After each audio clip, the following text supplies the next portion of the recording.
स्वागत है मेरे YouTube चैनल पे। मैं हूं AK कश्यप। आज एक इम्पॉर्टेंट बिहार सरकार के शिक्षा विभाग से संबंधित जो लेटर रिलीज हुआ है उसके संदर्भ में बात करेंगे।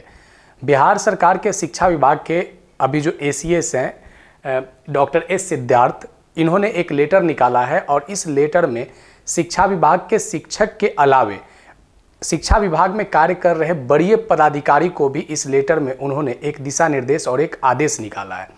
इस आदेश को समझेंगे इस वीडियो में, क्योंकि आपके शिक्षा विभाग यानी शिक्षक या शिक्षक जो कर्मचारी हैं इनसे संबंधित अगर किसी भी तरह का न्यायालय में अगर कोई केस है, पटना हाई कोर्ट में अगर कोई वाद है, चाहे वह CWJC हो या मिसलेनियस MJC हो या SLP हो, स्पेशल लीव पिटीशन हो, तो ये सभी वादों को लेकर, सभी केस को लेकर डॉक्टर S सिद्धार्थ जो ACS है वह काफ़ी इस पर नज़र रखे हुए हैं। क्योंकि ऐसा देखा जा रहा है कि इधर कुछ हाल ही के वर्षों में पटना हाई कोर्ट में शिक्षा विभाग संबंधित बहुत से केस जो हैं वह पेंडिंग पड़े हुए हैं। बहुत से ऐसे केस हैं जिसका डिसीजन हो चुका है, लेकिन उससे शिक्षा विभाग के जो आला ऑफिसर्स हैं वे उसके प्रति उतना उत्तरदायित्व का निर्वहन नहीं कर रहे हैं, जिसके कारण से राज्य सरकार की किरकिरी होती है। या अगर कोई वैसा मुद्दा जिस पर पटना हाई कोर्ट का शिक्षा विभाग के अगेंस्ट ऑर्डर आया है, तो अगर शिक्षा विभाग अगर अपील में भी जाना चाहती है तो उस जाने से पहले एक लंबा समय, एक लंबा ड्यूरेशन बीत जाता है, क्योंकि ऊपरी अधिकारियों को ये बात ज्ञात ही नहीं हो पाता है और इसके अलावे कोर्ट के द्वारा अवमानना भी चला दिया जाता है। तो एक सही समय पर पटना हाई कोर्ट के द्वारा दिए गए डिसीजन जो शिक्षा विभाग के लिए कारगर सिद्ध होगा, तो उसको लेकर इन्होंने एक लेटर रिलीज किया है। आइए इस लेटर को समझते हैं। इस लेटर डॉक्टर S सिद्धार्थ जो शिक्षा विभाग के अपर मुख्य सचिव हैं, इन्होंने सभी निदेशक जो शिक्षा विभाग के डायरेक्टर हैं उनको इस पत्र को प्रसंगित किया है। इस पत्र को निकालने के पीछे, रिलीज करने के पीछे माननीय उच्च न्यायालय पटना में लंबित वादों को निष्पादन करने के संबंध में ये पत्र निकला है। तो ध्यान रखिएगा कि अगर आप शिक्षा विभाग से संबंधित है, अगर आपके पटना हाई कोर्ट में कोई केस चल रहा है तो आपके केस का जल्द ही अगर वहाँ से ऑर्डर आ चुका है तो उस पर बहुत जल्द एक्शन ले लिया जाएगा। आइए देखिए यहाँ पे जो ACS है उनके इस पत्र में जो बातें मेंशन किया गया है, इन्होंने इस बात को मेंशन किया है कि यहाँ पे क्या होता है कि पटना हाई कोर्ट में जब अनुपालन में जब कोई ऑर्डर आता है तो या तो कार्रवाई करने में या अपील दायर करने में तब तक नहीं की जाती है जब तक न्यायालय में वरीय पदाधिकारी संदेह की उपस्थिति न उत्पन्न हो जाए। और जब ये संदेह की उपस्थिति उत्पन्न होती है, यानी पटना हाई कोर्ट ने ऑर्डर रिलीज कर दिया शिक्षा विभाग के से संबंधित और उस ऑर्डर को यहाँ पे मान्य नहीं किया जा रहा है, उससे संबंधित कार्य नहीं किए जा रहे हैं, तो उसमें क्या होता है कि जो शिक्षा विभाग के जो वरीय पदाधिकारी हैं उनको न्यायालय के समक्ष आना पड़ता है और कोर्ट उन पर अवमानना कर देता है। तो ये जो लेटर है इसी अवमानना से बचने के लिए कि सही समय पर कार्रवाई किया जा सके या अगर उससे अगर विभाग संतुष्ट नहीं है तो वो अपील में जा सके, तो इन्होंने इस बात पर लिखा कि ऐसी स्थिति में विभाग के द्वारा मामलों को न्यायोचित समीक्षा करने का समय नहीं मिल पाता है।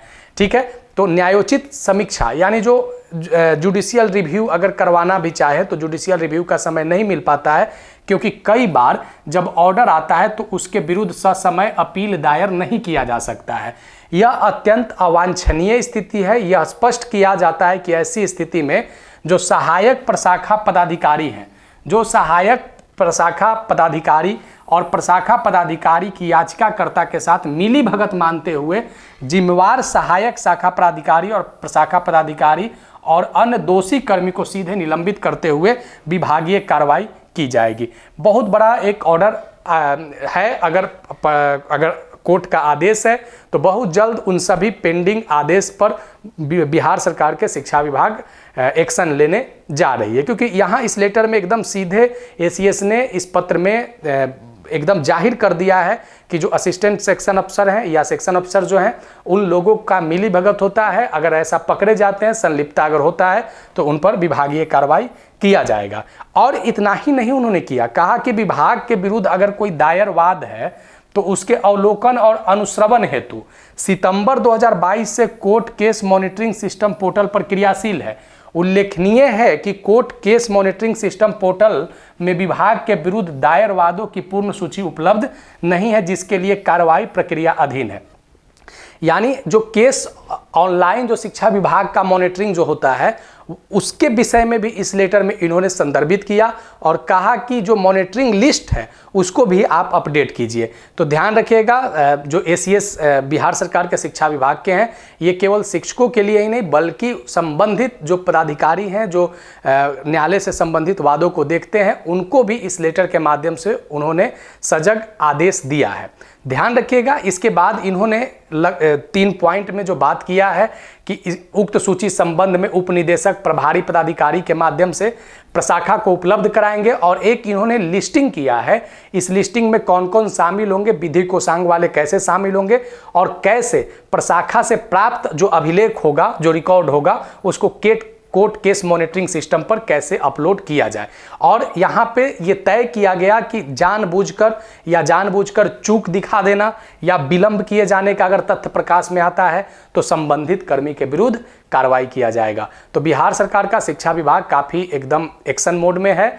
स्कूल से लेकर विभाग के आला अधिकारियों तक संबंधित इस पत्र का एक बहुत बड़ा मायने निकाला जाता है, क्योंकि अगर शिक्षा विभाग से संबंधित, फिर से रिपीट कर रहे हैं, अगर शिक्षा विभाग से संबंधित अगर आपके पटना हाई कोर्ट में न्यायालय में अगर कोई डिसीजन है तो बहुत जल्द उस पर बिहार सरकार के शिक्षा विभाग के द्वारा एक्शन लिया जाएगा। ध्यान रखिएगा, ये जो टॉपिक आपके सामने हमने जो प्रस्तुत किया है ये टॉपिक आपके अवेयरनेस के लिए हमने लाया है कि अगर कोई संबंधित मामला है तो आप उस पर अपने पैनी निगाह रखे रहें। चलिए आगे मिलेंगे नेक्स्ट वीडियो में नेक्स्ट टॉपिक के साथ। अगर वीडियो अच्छा लगा है तो लाइक और शेयर ज़रूर कर दीजिएगा। न्यू व्यूअर है, सब्सक्राइब नहीं किया तो सब्सक्राइब करके बेल आइकन को ज़रूर दबा दीजिएगा। चलिए मिलेंगे नेक्स्ट वीडियो में। धन्यवाद।